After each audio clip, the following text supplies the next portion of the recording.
Buccaneers quarterback Baker Mayfield is saving his career win after win and is on track to have his best season ever.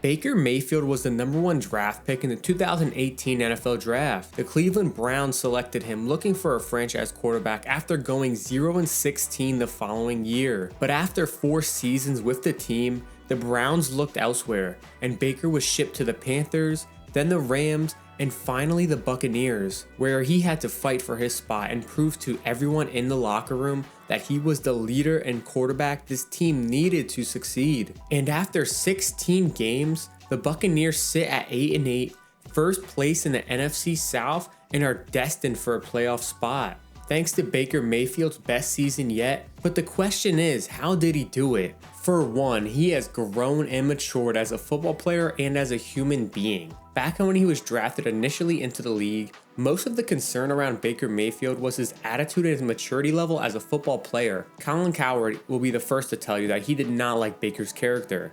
If you've ever run from cops, you've got lousy judgment. It may not affect me if he's running from cops. He's a quarterback.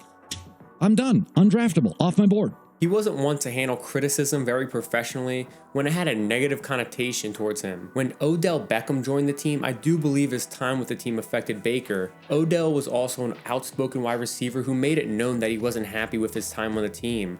So much so that his own father made a clip of overthrown balls when Odell was open. Baker also suffered a shoulder injury in his final season with the Browns, which affected his performance and confidence. In a podcast, he did say, when it started hindering my play and going downhill, that's when I was like, oh.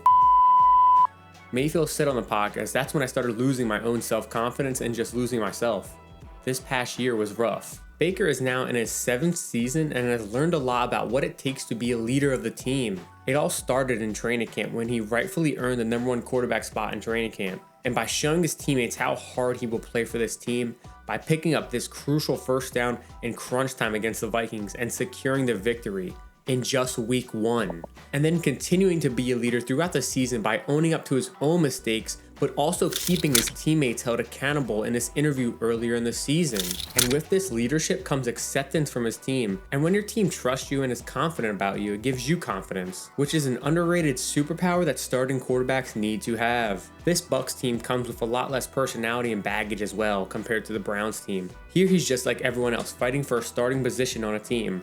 On the Browns, he was seen as their saving hope, as a guy who would transform the worst team in football to a title contender. On the Browns, there was also Odell Beckham Jr., who also was immature and had himself an ego that didn't blend well with Baker. While you have Mike Evans, a consistent star wide receiver who can somehow create and make plays with any quarterback, isn't a diva nor a guy who creates tension in the locker room. The Bucs culture is also one built on toughness and hard work, something that Baker always plays with. Baker also liked Todd Bowles as he spoke to him in previous interactions leading up to his 2018 draft. Baker himself even said that the Bucs allow him to be himself, which gave him more confidence as a player. But that isn't the only reason he's doing so well with the team. Baker Mayfield has unlocked the clutch factor. Through 16 weeks, he has 2 game-winning drives, a 4th quarter comeback, and is ranked in the top 10 in both passer rating and yards per attempt on 3rd and 4th down. When it matters most, Baker has put his team in the right position to win games. Week 14's game-winning drive against the Falcons was a beauty to watch, as the Bucs managed to milk the clock and convert on 3rd downs, while Baker Mayfield delivered absolute dots to seal the victory. And then week 1 against the Vikings, as I mentioned earlier on, is where Baker proved to his team that he was the real deal, stiff-arming defenders, delivering dots to his wideouts. Baker Mayfield has just been playing the game, limiting his mistakes and taking what the defense gives him, while also taking shots when the opportunity arises. Here are his passing depths in every season he's played except for 2022.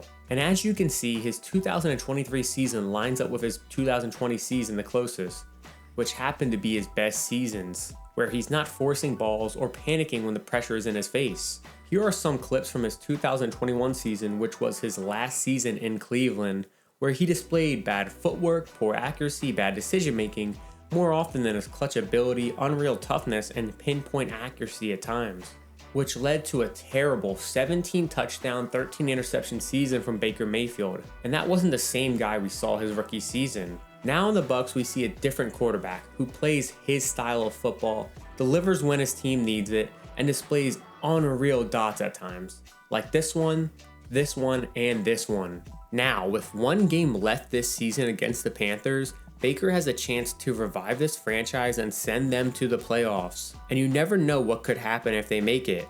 He's 1-1 in the playoffs already, and you can never count any team out. Crazier things have happened. I don't know about you, but I would love for Baker to prove the world wrong and deliver a playoff win for this Bucs team. Anyway, that's all I have for you today. Sports Nerd Marty is out.